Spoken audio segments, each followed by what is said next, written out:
Boa noite. É notícia em entrevista hoje José Serra. Ele é o pré-candidato do PSDB à presidência da República.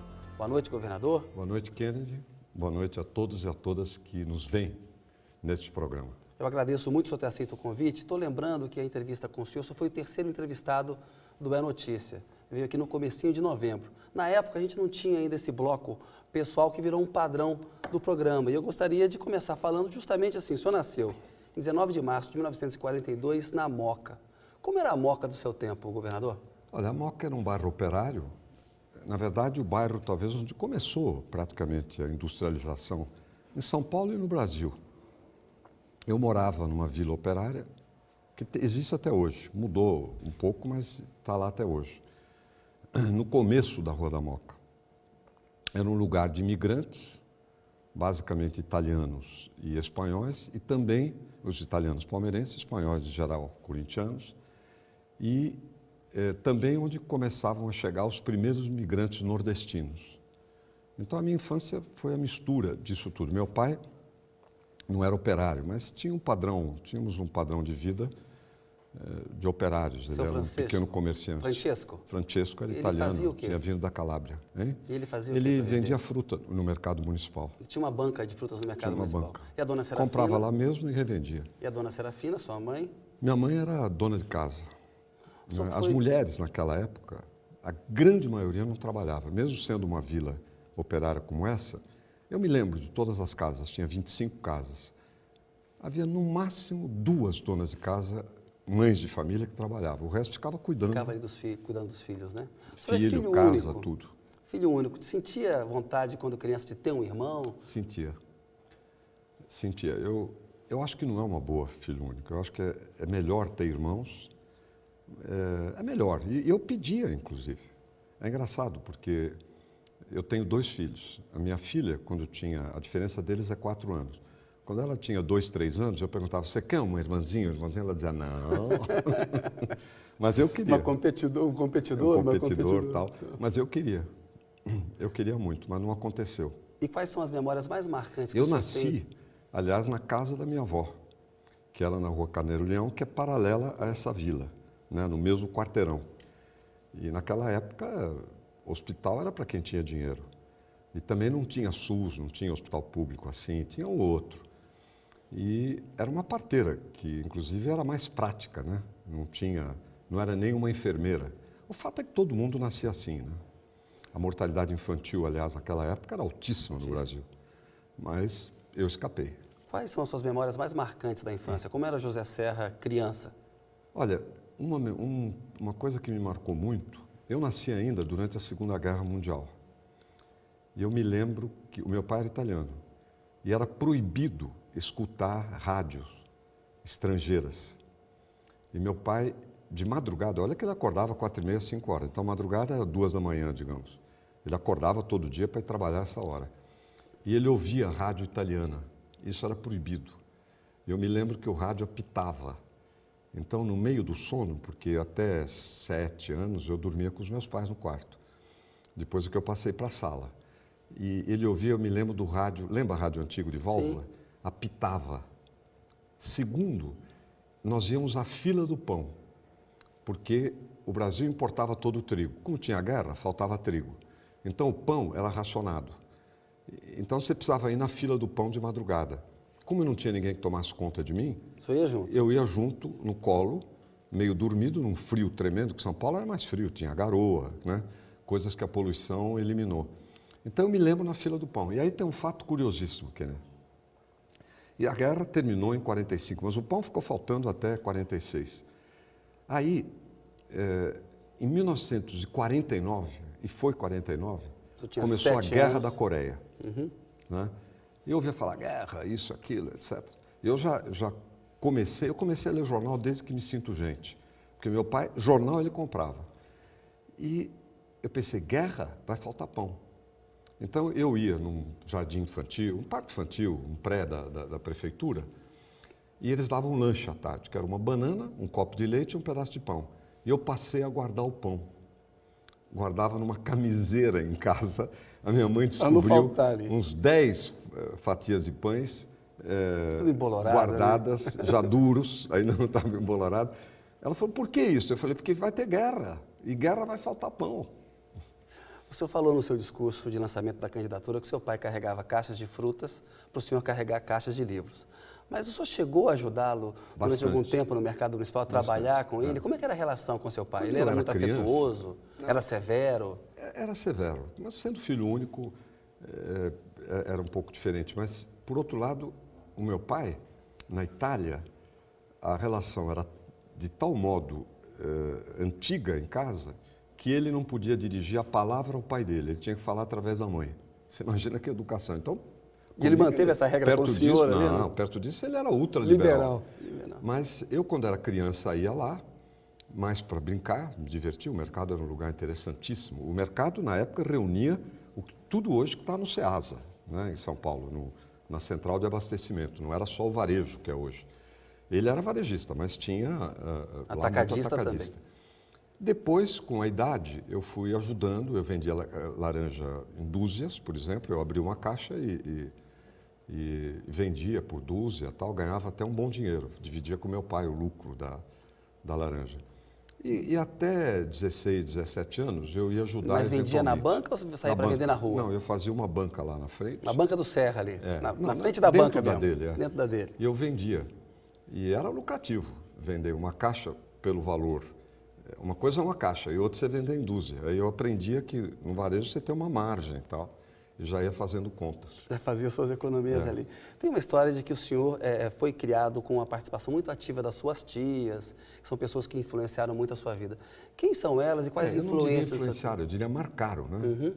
Não, porque família italiana, Sim. Primeiro neto, avó, mais 3 tias e mãe. São 5 mulheres. Era super Você paparicado primeiro neto? ali. Deve ter sido, eu não me lembro, mas deve ter sido. Então é uma coisa, italiana agarra também, né? As mulheres agarram, é uma coisa assim expansiva, né? Então eu devo ter aprendido a me defender aí, mas eu não me lembro, porque até 4 anos de idade a gente só tem uns flashes, né? O Fernando Henrique fica brincando, falando assim, o Lula tem uma história de origem humilde. E assim, no discurso político isso é sempre aventado. O Serra teve a sorte de nascer pobre e não explora isso politicamente, não fala disso, né? O senhor tem uma fama de ter um temperamento muito contido, nessa família de italiano que agarrava tanto. Você acha que esse agarramento todo aí fez o senhor ficar um pouco contido e ser mais tímido? Em família eu sou assim, com os meus netos eu sou assim. Eu sou tímido, essa que é a verdade. É raro você ter um político que seja tímido, mas eu sou tímido e também tenho um enorme cuidado para não incomodar as pessoas. Ao contrário, muitas vezes eu não quero incomodar e parece que é orgulho, que é coisa desse tipo, né? Mas, na verdade, é timidez e um certo recato.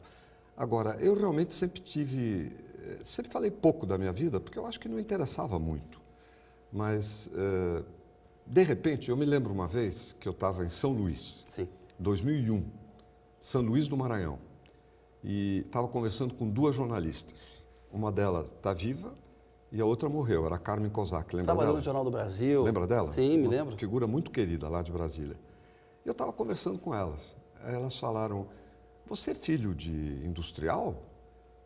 Eu falei, eu de industrial? Não, de juiz, de reitor, entende? De um grande advogado.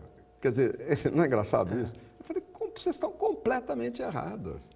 Né? Pois é importante contar essa história. Filho de um homem que trabalhava 364 dias por ano, e que vivia do trabalho para a boca, né? Não podia nem tirar férias, porque senão não tinha dinheiro para casa. É engraçado isso, né? Agora, é interessante também, na minha casa não tinha um livro, nem na minha família.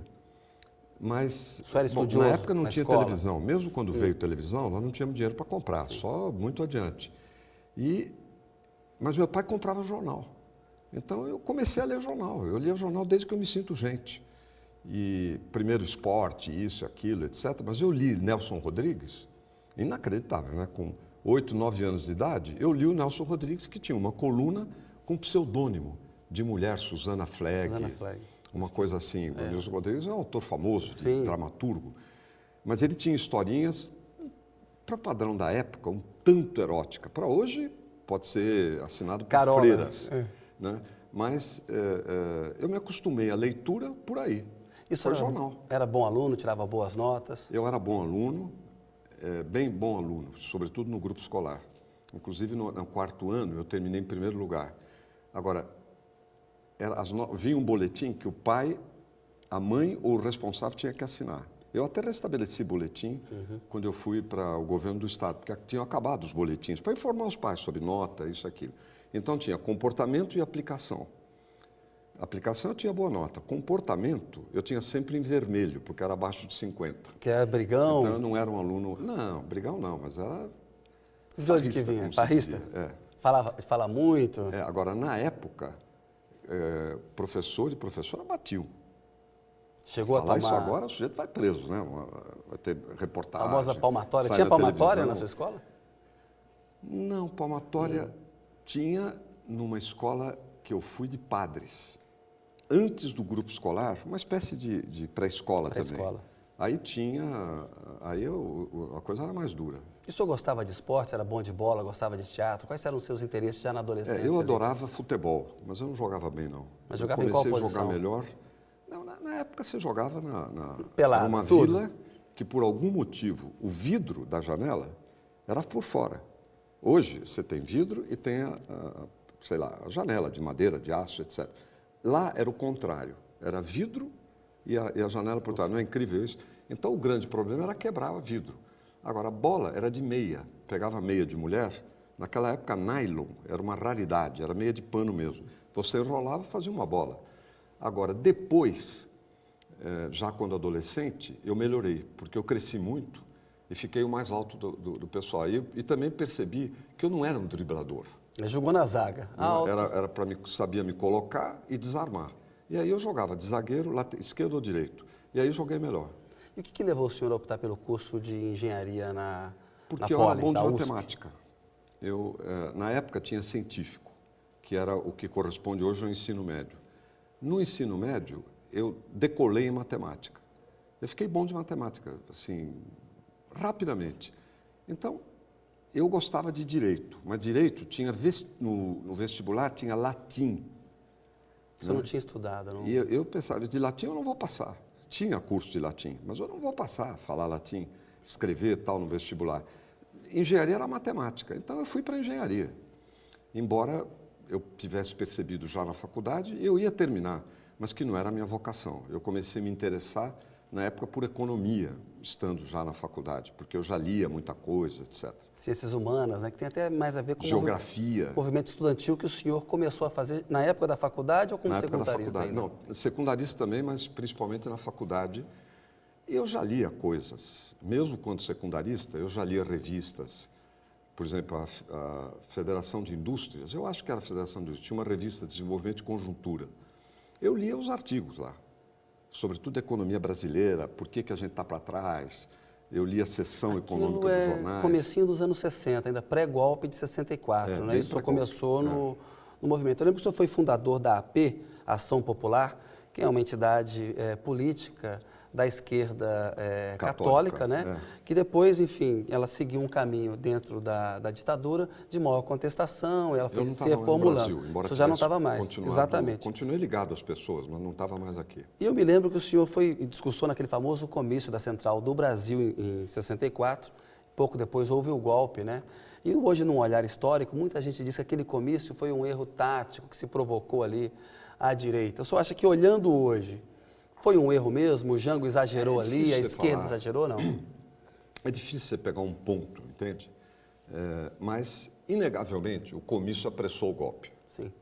Apressou o golpe. Agora, é assim, quando o gato come o passarinho, né, você pode dizer que foi porque a dona do gato esqueceu de dar comida, porque deixou o passarinho numa sala junto com o gato, né, porque a gaiola estava muito baixa. Mas o fato é que o gato comeu o passarinho. Eu acho que o gato ia comer o passarinho... De qualquer jeito. Mesmo que não tivesse o comício de 13 de março. Agora, que ajudou, como o discurso do Jango no clube militar, né? Para os sargentos. Eu ouvi aquilo, eu morava no Rio já. Nós ouvimos aquilo num táxi, no rádio de um táxi. Eu falei, pessoal, o golpe vai ser dado logo, vamos tomar providência, porque era meio intuitivo isso. O senhor foi morar no Rio por conta da UNE, da presidência da UNE. O senhor foi eleito presidente da UNE em 63? 63. Agora, minha vida, eu entrei na faculdade em 60. Eu entrei logo de cara, né? Então, eu tinha 17 anos quando entrei, no comecinho.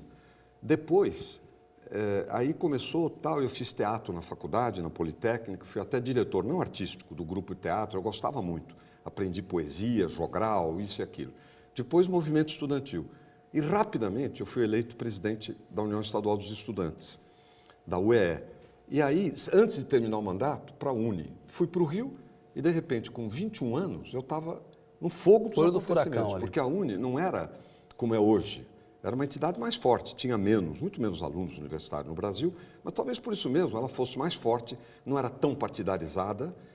E, de repente, eu me vi num fogo cruzado e, antes de terminar a Uni, veio o golpe, eu fui perseguido e tive que deixar o Brasil. Né? E fui condenado aqui. Condenado num processo maluco. E no fundo, de crime de opinião. Né? Antes de 68, antes do endurecimento do golpe. Antes. As pessoas não sabem o que é uma ditadura. Ditadura é onde você não pode ser contra o governo. Se você for numa praça falar contra o governo, você vai preso. Né?